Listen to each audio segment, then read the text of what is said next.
మాటల్లో మాట్లాడుతూ ఉన్నారు.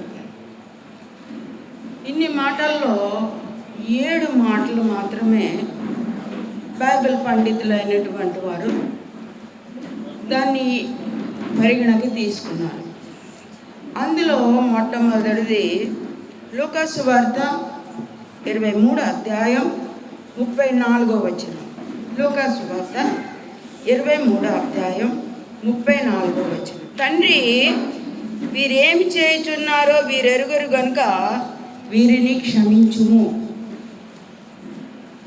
ఈ యొక్క మాటలో క్షమాపణ ఉన్నదని కనిపిస్తోంది. ఎప్పుడు క్షమించగలం తెలుసా అండి? ప్రేమ ఉన్నప్పుడే క్షమించగలం. ఈ వాక్య భాగంలో తండ్రి అనే సంబోధన తన కుమారత్వాన్ని తెలియజేస్తుంది. ఈ యొక్క భాగంలో త్రిత్వాన్ని మనం ఆలోచన చేయాలి.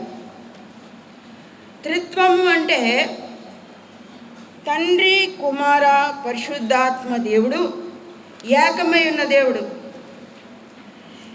దేవుడు ఈ యొక్క లోకానికి యేసు ప్రభు వారు అసలు ఈ యొక్క శిలువ మరణం ఇంత క్రూరంగా ఇవ్వడానికి కారణం ఏంటంటే వాళ్ళు చాలా మతనిష్ట కలిగినటువంటి వారు యూదులు. కాబట్టి ఈ మతనిష్టలో ఈయన దేవుని కుమారుడు అని చెప్తున్నారు. అదే ఏకైక నేరంగా, అంటే ఇంకొకరు అలాగా చేయకూడదు. సిలువ కూడా కపాలం అనబడిన స్థలం గొల్గోతా దగ్గర వేశారు. ఎందుకని? ఇక్కడ పట్టణంలో ఏం జరుగుతుందో కాకుండా పక్క నుంచి వెళ్ళిపోయే వాళ్ళు కూడా చూడాలని, అంత కఠినమైనటువంటి శిక్ష ఉంటుంది అని తెలియాలని ప్రభువారు ఆ యొక్క దెబ్బ వీపంతా దున్నబడ్డం అంటే ఏంటండి? మనకి తెలుసు. మన యొక్క పల్లెటూరులో ఎలాగ దున్నుతారు, అలాగ దున్నబడి బహుక్రూరంగా ఆ శిలువ మీద ఆయన మాట్లాడుతూ సుమారుగా ఈ మాట పలికినప్పటికీ సమయం సుమారుగా ఉదయం 9 గంటలు. ఈ యొక్క సమయంలో ఆయన మాట్లాడుతున్న మొట్టమొదటిది ఏంటంటే వీరు అనే పదం, వీరు ఏం చేయుచున్నారో. ఈ పదం ఏంటంటే అప్పటి జనులకి, ఎప్పటికీ రాబోయే తరానికి కూడా ఈ యొక్క పదం అప్పుడే మాట్లాడినట్టు ఉంటుంది. బైబిల్ గ్రంథంలో పదాలన్నీ కూడా ఆ విధంగానే ఉంటాయి. వీరేమి చేయుచున్నారో, ఎప్పుడైనా ఒక వ్యక్తి ఒక పని చేస్తే వాళ్ళు ఏం చేస్తున్నారో వాళ్ళకి తెలుస్తుంది. కానీ ప్రభువారు చెప్తున్నది మాట చాలా భావగర్భితమైంది. ఈ యొక్క దీంట్లో వీరు ఏమి చేయుచున్నారో చుట్టూ ఉన్నవారు ఎవరండి? శాస్త్రులు ఉన్నారు, పరిసయ్యులు ఉన్నారు, సద్దూకాయులు ఉన్నారు, హెరోదీయులు ఉన్నారు, అన్యులు ఉన్నటువంటి వారు ఉన్నారు, ప్రధాన యాజకులు. వీళ్ళందరూ కూడా వీళ్ళు చేస్తున్న పని, వాళ్ళు ఏం చేస్తున్నారో వాళ్ళకి తెలియదు. ఎందుకంటే తండ్రి అయిన దేవుడు కుమారునిగా ఈ యొక్క లోకానికి వచ్చి రిక్తునిగా చేసుకుని తన్ను తానే శిలువ మరణానికి అప్పగించారు. కొన్నిసార్లు కొన్ని విషయాలు ఎంత స్పష్టంగా చెప్పినా మనకి అర్థం. కనుక ఈ దినం మనం నేర్చుకునే వాక్య భాగంలో ఈ యొక్క పదంలో తండ్రి వీరేమి చేయుచున్నారో అనే పదంలో మనం కూడా ఉన్నామేమో. మనం కొన్నిసార్లు ప్రభువుని తెలిసి కూడా సిలువ వేసేసే పరిస్థితులు. ఎందుకంటే మనల్ని మనం రక్షించుకోవాలి కాబట్టి. పిలాతు గారికి వాళ్ళ ఆవిడ చెప్పింది, కానీ ఆయన పదవి పోకూడదు, జనాలను వదులుకోకూడదు. కనుక ఈ దినం మనం నేర్చుకునే వాక్య భాగంలో వీరేం చేస్తున్నారు? మొట్టమొదటిగా ఇది ప్రవచన నెరవేర్పు. ఈ ప్రవచన నెరవేర్పు తర్వాత ఇది మాదిరి ప్రార్థన. ఎందుకంటే ప్రభువారు చెప్తున్నారు, మిమ్మల్ని హింసించే వారి కొరకు ప్రార్థన చేయండి. అంటే అంతలాగా మనల్ని బాధ పెట్టే వాళ్ళ కొరకు ప్రార్థన చేయడం అనేది అంత సులభమైన విషయమేమీ కాదు. ఎందుకంటే మనలో ఆ వ్యక్తి మనల్ని టార్గెట్ చేసిన విధానం, మనని గాయపడే విధానం, లేదా మన మనస్సు బాధపడే విధానం ఇంకొకరికి మనం చెప్పుకోలేం. కనుక ఈ యొక్క విషయాలలో ప్రభువా వాళ్ళు ఏం చేస్తున్నారో వాళ్ళని క్షమించండి. నా జీవితంలోనండి చాలా డైరెక్ట్గా నేను ఫేస్ చేసిన కొన్ని పరిస్థితులు ఉన్నాయి. క్షమించాలా వద్దా? నేను నా సొంత విషయాలకు కాదండి, సంఘ విషయంలోనే నేను క్షమించాలా వద్దా? నా టీచర్ గారు అన్నారు, ఆ రోజు ప్రభురాత్రి భవన సంస్కారం అంటే లక్ష్మీవారం ఆరాధన, ఏమండి మీరు ప్రభురాత్రి భవన సంస్కారం తీసుకున్నారా అని అడిగాను. తీసుకున్నాను. నేను తీసుకోలేకపోయానండి, ఎందుకంటే మీ పట్ల జరిగినటువంటి అది నా మనసులో ఉండి నేను తప్పు చేస్తున్నానేమో అని నేను తీసుకోలేదండి. నేనన్నా తప్పు చేసావు నువ్వమ్మ. నీ మనసు ఏ విషయంలో అయితే గద్దిస్తుందో ప్రభు దగ్గర దాన్ని సమాధానపడి ప్రభు రక్త మాంసాల్లో మనం పాల్గొవాలి. కనుక మీరు అలా చేయకూడదు. కనుక ప్రభు వారందరితోనే చెప్తున్నారు, వీరు ఏం చేయుచున్నారో వీరు ఎరుగరు ప్రభువా, వీరిని క్షమించమని. దేవుడు ప్రేమ స్వరూపి కాబట్టి ఆయన మనల్ని క్షమిస్తూ, మనల్ని ఓర్చుకుంటూ, మనల్ని ప్రేమిస్తున్నారు. ఇది ప్రవచన నెరవేర్పు. యెషయా గ్రంథం 53:12లో తిరుగుబాటు చేసిన వారిని గురించి ఆయన విజ్ఞాపన చేశాను. 53వ అధ్యాయం అంతా కూడా యేసు ప్రభు వారి గురించి, శిలువ మరణాన్ని గురించి ప్రవచన రీతిగా రాయబడినటువంటి మాట.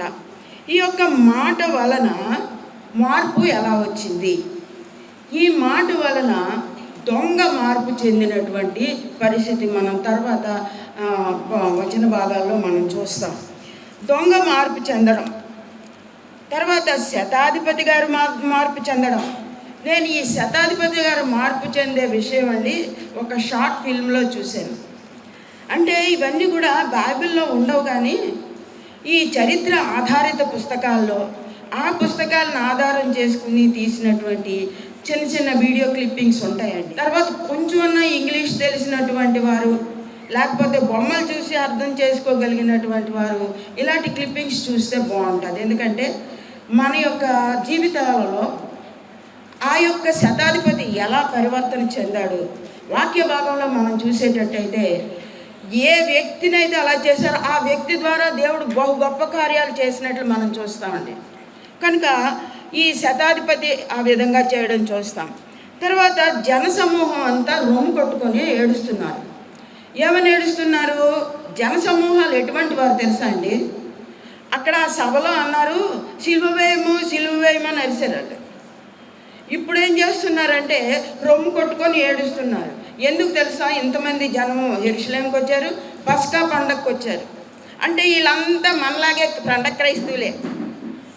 పండగ కంపల్సరీగా వాళ్ళు రావాలి. పండగకి సంవత్సరానికి 3 సార్లు ఖచ్చితంగా కనిపించాలి. వీళ్ళు అసలే హాట్ టాపిక్ యేసు ప్రభు వారి గురించి. జనమంతా యెరూషలేము అంతా నిండిపోయింది. వీళ్ళంతా ఇందులో ప్రభువును అనుసరించేటువంటి వాళ్ళు కూడా ఉన్నారు. వీళ్ళందరూ ఎంత క్రూర శిక్షను భరిస్తున్నప్పుడు భరించలేని స్త్రీలు రొమ్ము కొట్టుకొనుచు, అంటే అక్కడ దినాలలో వాళ్ళ యొక్క దుఃఖాన్ని తెలియజేసే విధానం ఏంటంటే ఇలా కొట్టుకుంటారు, అంత గట్టిగా కొట్టుకుంటూ ఏడుస్తూ ఉంటారు. ఆ విధంగా ఏడుస్తున్నటువంటి వాళ్ళు ఉన్నారు. తర్వాత అనేక యాజకులు కూడా విశ్వసించారు అక్కడ. ఈ యొక్క ప్రార్థనే స్టెఫన్ గారు అపోస్తల కార్యం 7వ అధ్యాయం 59-60 వచనాల్లో మనం చూస్తే, స్టెఫన్ గారిని కూడా ఈ విధంగా చేసినప్పుడు ఆయన కూడా ఇదే ప్రార్థన చేస్తున్నారు. కనుక ఈ యొక్క ప్రార్థన అనేది మాదిరి ప్రార్థన. నేను ఒక క్లిప్పింగ్ చూశానండి.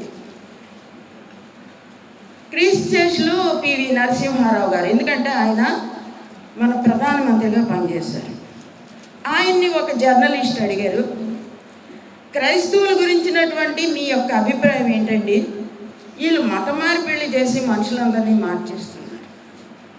అప్పుడు ఆయన అంటాడు, వాళ్ళు మత మార్పిళ్ళు చేశారో, మార్పు చెందించేశారో అదంతా ఒక ఎత్తైతే, క్రైస్తవ్యం వలన దొంగలు మారుతున్నారు, చెడిపోయినటువంటి వారు మారిపోతున్నారు, వాళ్ళ జీవిత విధానాలు మారుచుకుంటున్నారు.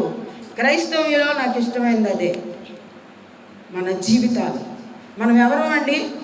యోహాను సువార్త 1:12 ఉన్నట్టు, తన్ను ఎందరు అంగీకరించిరో వారందరికీ, అనగా తన నామమునందు విశ్వాసం ఉంచిన వారందరికీ కూడా ఆయన పిల్లలగుటకు అధికారము అనుగ్రహించెను. ప్రభు పిల్లలం అనుకునే మనం, క్రైస్తవులు అనుకునే మనం పిల్లల్లాగా ఉంటున్నామా? ఈ దినం మొదటి వచ్చిన భాగంలో క్షమాపణ ఉందా మనకి? నా జీవితంలో స్కూల్లో జరిగినటువంటి ఒక సంఘటనలో ఏం జరిగిందంటే, ఒక ఆమె నన్ను చాలా హర్ట్ చేసింది. ఆమె వల్ల నేను లాఠీలతో కొట్టబడ్డాను. ఇదంతా జరిగిన తర్వాత మన సంఘస్థురాలే ఆమె ఇంట్లో ప్రార్థనకు ఒకసారి వచ్చారు. ఆవిడ చూడగానే నాకేమనిపించిందంటే,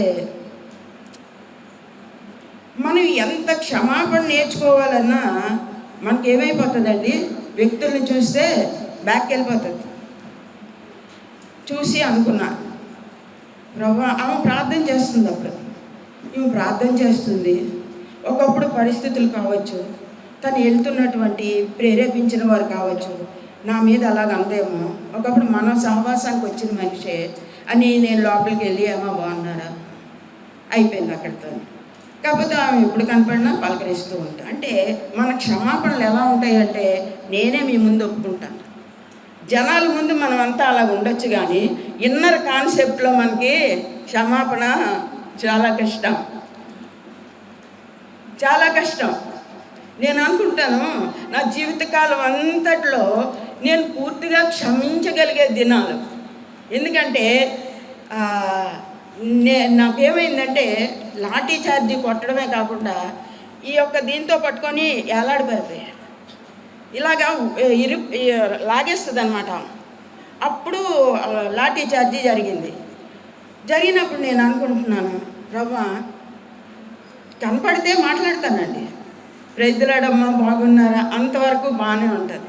కానీ ఇన్నర్ కాన్సెప్ట్లో నాకు, దేవా, నేను క్షమించగలిగే పరిస్థితులు, సంపూర్తిగా నేను చేయగలిగే పరిస్థితులు నాకు కావాలి ప్రభు అని ప్రార్థన చేస్తాను. ఇదేనమ్మా వింటున్న మనం అందరం మీ జీవితాలలో మీరు క్షమించలేని వ్యక్తులు కానీ ఎవరైనా ఉంటే ప్రభు సన్నిధిలో ప్రార్థించండి. ఈరోజు ప్రభు, తండ్రి, వీరేం చేస్తున్నారో వీరెరుగరు కనుక వీరిని క్షమించమని ప్రార్థన చేసినట్లు మనం ఆ ప్రార్థనని నేర్చుకొని ఆచరించగలిగే స్థితిలోనికి మనం ఎదగాలని కోరుతున్నాం.